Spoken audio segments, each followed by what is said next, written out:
সব তো একই রকম কল দেখতে পাচ্ছি। কোনো স্পেশাল কিছু কি আছে নাকি? স্যার, নাসরিনের সাথে আনামের 2 সপ্তাহ আগে কথা হয়েছিল।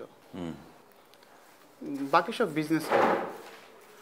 একটা নাম্বার থেকে 30 সেকেন্ডের জন্য একটা কল আসছিল।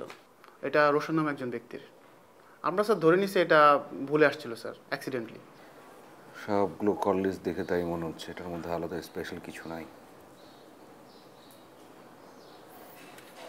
ইয়ে তোমাকে যে আমি অফিসের খবরটা নিতে বলছিলাম, যে অফিসে কারোর সাথে শত্রুতা বন্ধুত্ব কিছু আছে কিনা সেরকম কোনো ইনফরমেশন পাইছো? স্যার, অফিসে অলরেডি খবর নেওয়া হয়েছে। স্যার মানে উনি আসলে ওইরকম ছিল না। উনি সারাদিন কাজ নিয়ে বসে থাকতো, একদম কাজ নিয়ে। ওই সময় কোনো সময় ছিল না ওনার। প্রতিদ্বন্দ্বী একদম থাকবে না সেটা তো স্বাভাবিক না। প্রতিদ্বন্দ্বী হয়তো আছে, কিন্তু শত্রুতা হয়তো নাই কারোর সাথে, সেটা হতে পারে।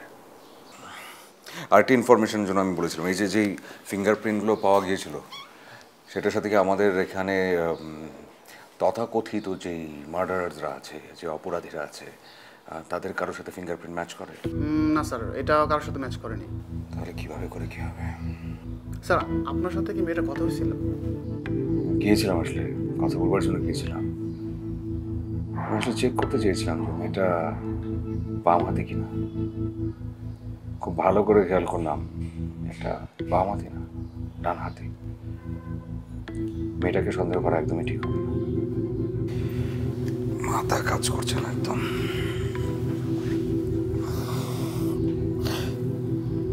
আচ্ছা, আরেকটা বিষয় তো হতে পারে, মেয়েটারও কারোর সাথে সম্পর্ক ছিল না? মেয়েটার ডিটেলটা বের করো যত দ্রুত সম্ভব। যাও।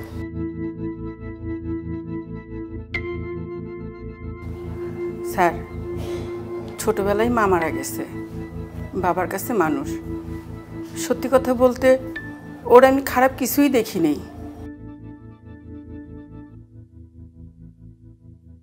ওরা আমাদের দোতলায় অনেক বছর ধরে থাকতো। নাসরিন মেয়েটি খুব ভালো ছিল। সে দেখতে যেমন সুন্দর তেমনি ভালো। তবে এলাকায় খেলাধুলা করতে বলে কে খুব খারাপ বলতো।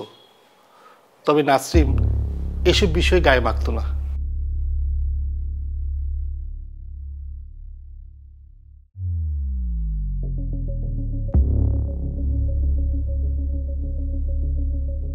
মেয়েটি বজ্জাত ছিল, চোর ছিল, আচার চুরি করত। আচার ছাদে রোদ দিলে কোন দিক দিয়ে নিয়ে যে পালা যেত টেরই পাইতাম না। না, আর কখনো কিছু চুরি করে নাই।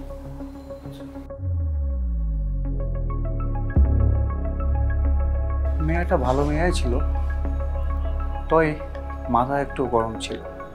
একদিন এক পোলারে জুতা দিয়ে পিটাইছে। মনে হয় খারাপ কিছু করছে, ওরা রাস্তায় বিরক্ত করতো।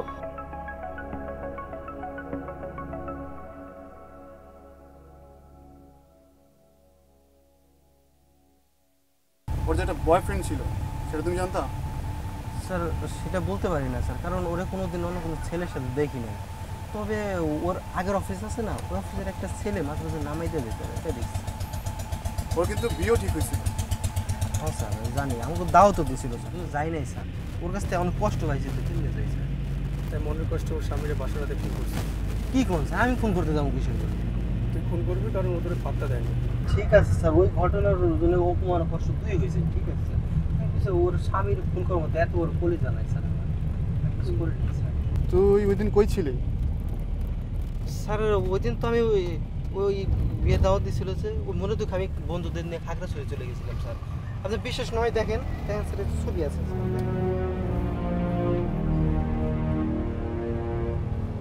দেখি।